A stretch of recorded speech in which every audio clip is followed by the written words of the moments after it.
در مؤسسه دولتی تعلیمی کالج آموزگاری دانشگاه دولتی خوجند به نام اکادمیک باباجان غفوروف در اساس فرمایش وزیر معارف و علم جمهوری تاجیکستان المپیادی جمهوریوی دانشجویان مؤسسه‌های تحصیلات میانه کسبی جمهوری تاجیکستان از روی فن‌های گومانیتری دایر گردید. ضمن سخن افتتاحی نماینده وزارت معارف و علم جمهوری تاجیکستان بیان داشت که المپیاده با مقصدی معین نمودن سطح و صفت تحصیل دانشجویان از فن‌های گومانیتری، راه و اصول‌های بهتر نمودن روند تعلیم، تکمیل فعالیت جستجوی مستقلانه دانشجویان، تیار نمودن متخصصان بلند اختصاصی به طلبات بازار مهنت جوابگو، رشد قابلیت ایجادی و فعالگردانی روند دانش آموزی محصلین، دریافت چهره‌های لیاقتمند ذخیره‌های علمی و ذهنی و به هم آوردن دانشجویان منطقه‌های کشور گذرانیده می‌شود.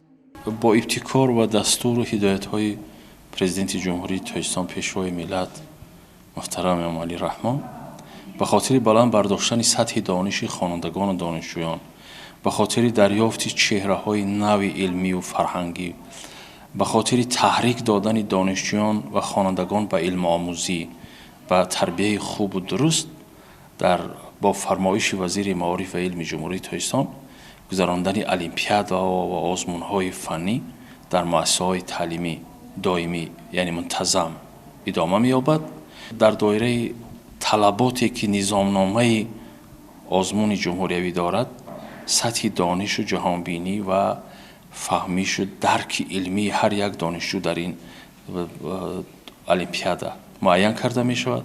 یعنی آنها طریق امتحان‌ها یا طریق سپاریدن تست ها، طریق سپارید نوشتن انشا، طریق نوشتن اسه و دیگر نمود کارهای خطی و کارهای دهانی که کمیسیه تدارکاتی آزمون معین کرده است و در دایره طلباتی که امروز جامعه تاجیکستان دارد، ساحه معارف کشور دارد، این سطح دانش و جهانبینی آنها معین کرده می شود.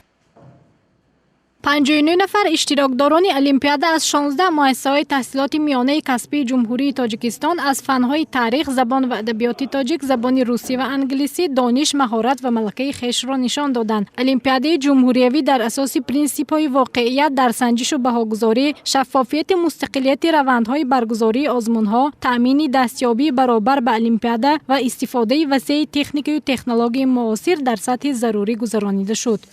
بنیاد ملت متمدن از ساحه معارف آغاز می یابد. این است که در این راستا چندین برنامه‌ها قبول و اقدام‌های نکو پیاده گشتند.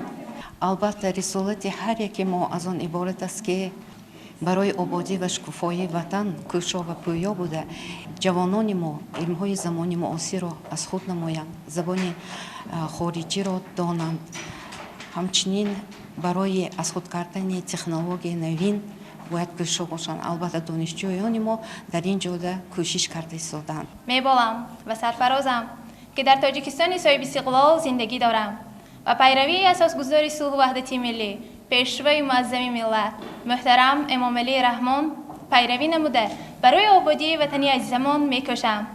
من در چندین آزمون‌ها اشتراک نموده سال گذشته سزاوار نام دانشجوی سال را گرفتم و حاضر باشد گیرنده استیپندیای رئیسی ولایت می باشم. می خواهم دانش خود را سیقل داده در آزمون‌های جمهوریوی نیز اشتراک نمایم و معرفی‌گری مؤسسه خود و تاجیکستانی عزیز باشم. جریان المپیاده نشان داد که دانشجویان در مؤسسه‌های تحصیلات میانه کسبی جمهوری تاجیکستان با از خود کردن زبان و ادبیات تاجیک، زبان‌های خارجی، تاریخ، سطح دانش و مهارت و ملکه به طلبات زمان معاصر جوابگو دارند. اشتراک فعال دانشجویان در المپیاده همزمان ثابتگری آن است که آموزگاران مؤسسه‌ها به دانشجویان طبق طلبات و معیار و استانداردهای ساحه معارف درس آموزانیده برای صاحب معرفت گردیدن آنها تمام دانش و مهارت خود را روانه کردند. مورد به ذکر است که بعد از جنبست دور یکم المپیاده مذکور غالبان معین گردیده به دور دوم راه می‌یابند.